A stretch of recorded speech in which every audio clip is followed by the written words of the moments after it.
Maswerteng umaga po mga ka-STL. Narito na po ang resulta ng STL Pampanga para sa araw na to, first draw October 14, 2024.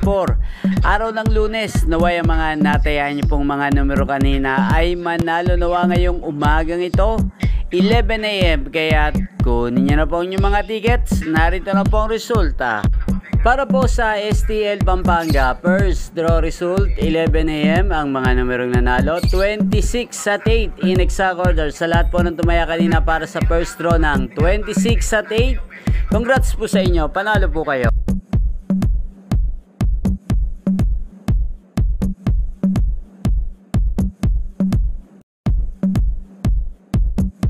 Congrats po sa lahat ng mga nanalo. Maraming salamat po sa panonood nyo sa aking channel, Roderick Hernandez TV. Huwag pong kalimutang mag-subscribe. Thank you for watching.